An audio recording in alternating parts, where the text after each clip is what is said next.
हम मैथिली भक्ति सब गोटा के प्रणाम करै छी। आई हम एकटा बजरंगबली के गीत लऽ के अयलहुँ। सुनू अहाँ सभी बजरंगबली के गीत आ हमर चैनल के लाइक सब्सक्राइब कर देबै। जय मैथिली, जय भक्ति। हमरा के बला भरोसा बजरंग बली पर, हमरा के बला भरोसा बजरंग बली पर, हमरा के बला भरोसा बजरंग बली पर।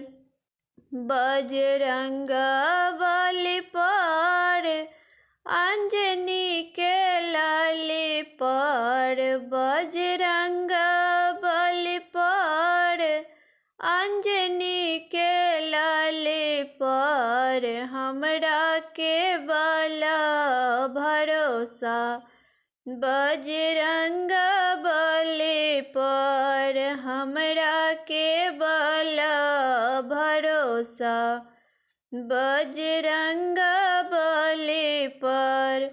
ओतय अंजनी के पुत सिया राम जी के दूत, ओतय अंजनी के पुत सिया राम जी के दूत, लाए सजीवन बूटी लखन जी के लेल, लाए सजीवन बूटी लखन जी के लेल, हमरा के बला भरोसा बजरंग बली पर, हमरा के बला भरोसा बजरंग बली पर।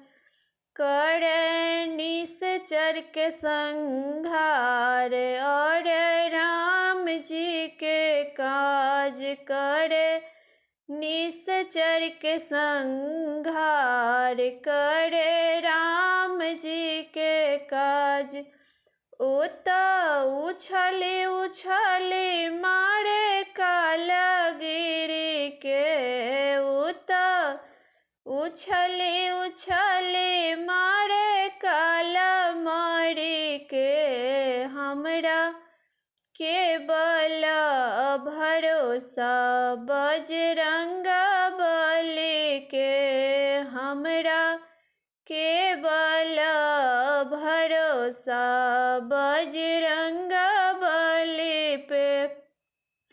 बजरंग बली पे अंजनी के लाली पे, बजरंग बली पे अंजनी के लाली पे, हमरा के बला भरोसा बजरंग बली पे।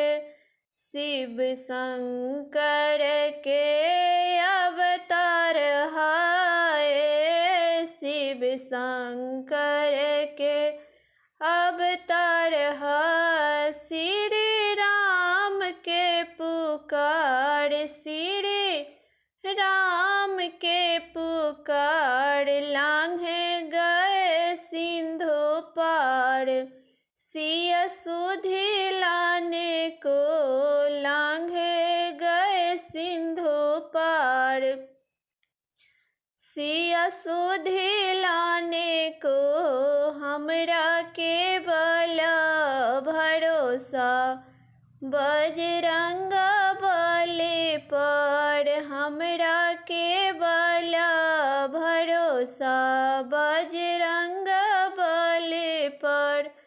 बजरंग बली पर अंजनी के लाली पर, बजरंग बली पर अंजनी के लाली पर, हमरा के बला भरोस बजरंग बली पर, हमरा के बला भरोस बजरंग बली पर।